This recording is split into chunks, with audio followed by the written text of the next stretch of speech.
الحمد لله رب العالمين والصلاة والسلام على سيد المرسلين أما بعد فأعوذ بالله من الشيطان الرجيم بسم الله الرحمن الرحیم۔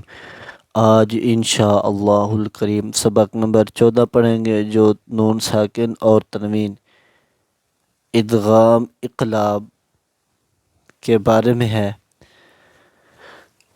آئیے پڑھتے ہیں کہ ادغام کیا ہوتا ہے۔ ادغام نون ساکن یا تنوین کے بعد حروف یرملون میں سے کوئی حرف آ جائے تو ادغام ہوگا۔ را اور لام میں بغیر غنہ کے اور باقی 4 حروف میں غنہ کے ساتھ۔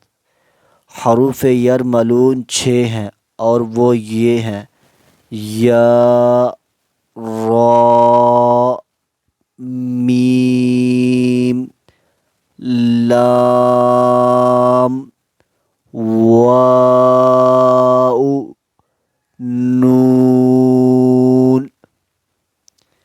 اقلاب نون ساکن یا تنوین کے بعد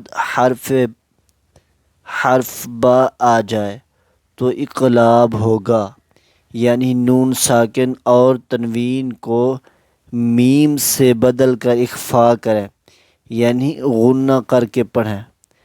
ادغام کے ہجے اس طرح کریں جیسے من یقول، اس کے ہجے کیے ہوئے ہیں، دیکھ توجہ کے ساتھ سنیے گا کس طرح ہجے کیے ہیں۔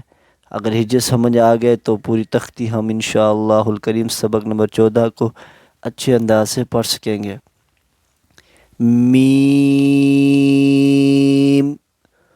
نون،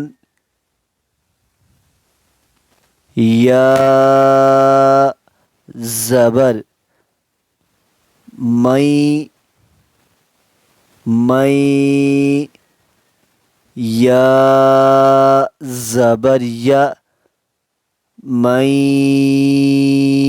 یا، قاف، واو، پیش، قو،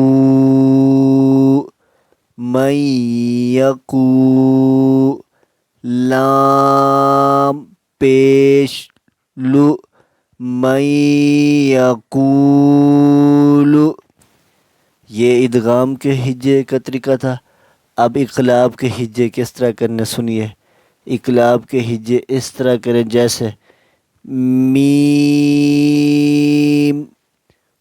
نون، زیر، من،